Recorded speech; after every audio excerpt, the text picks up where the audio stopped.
I'm sure we've all seen this ad, right? The K20 is coming and Redmi is positioning it as Flagship Killer 2.0, a OnePlus replacement of sorts.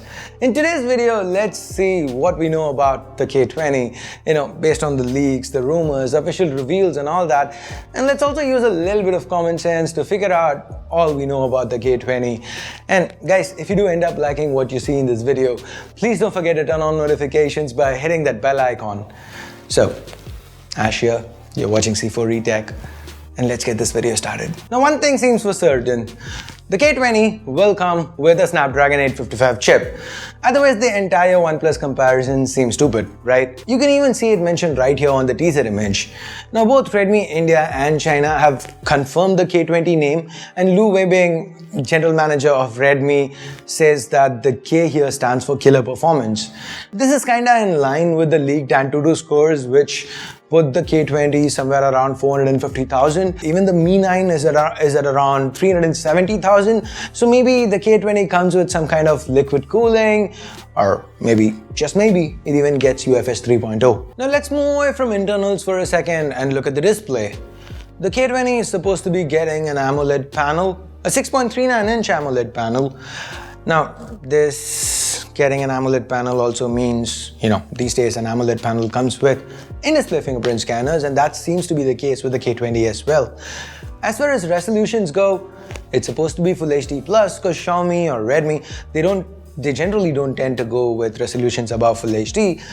Well, they did it once. Xiaomi did have one phone with a Quad HD resolution. I've asked this question in the past, but if you do remember the phone, do let me know in the comments below. And anyway, coming back, Full HD resolution, Super AMOLED. Now this time there is not going to be any notch. We are hearing it's going to be all screen. And how did they do it?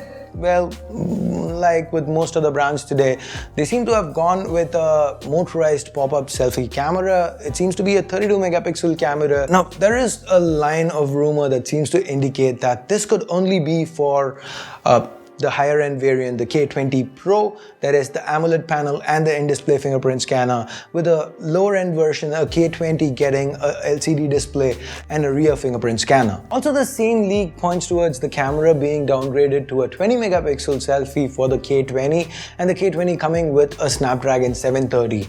Now, I kind of find this being a little weird, as that would make the K20 Pro the OnePlus competitor and the K20 a mid-ranger, but hey, Redmi could turn around and say we were only talking about the K20 series and not the K20 per se. I wouldn't put it past them. Only time will tell if this rumor turns out to be legitimate or not. Now, moving on to the optics, we are hearing it's going to be triple cameras in the primary.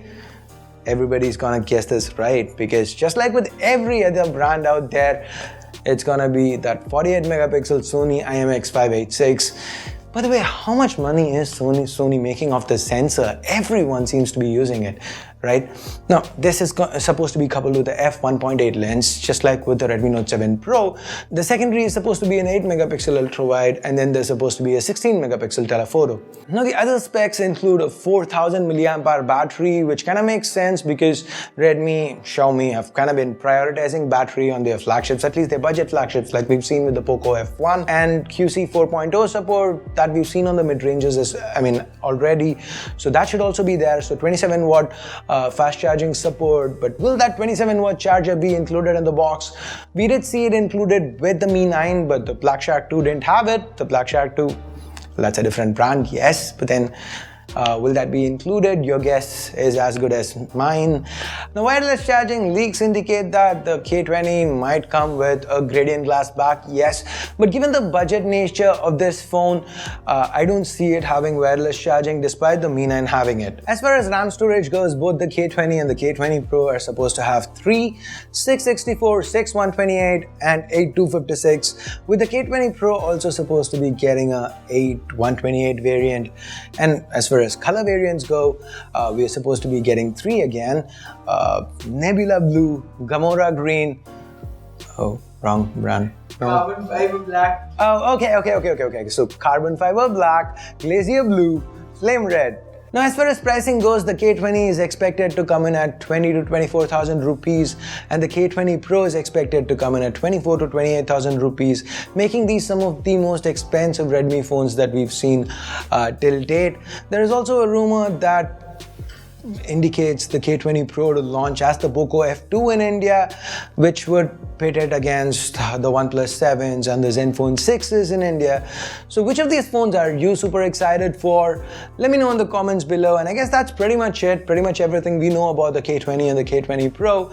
So let me know what you think about these phones in the comments below. I was just about to say description below. Why would I do that? I really don't know. So let me know your thoughts in the comments below, and I guess that's pretty much it.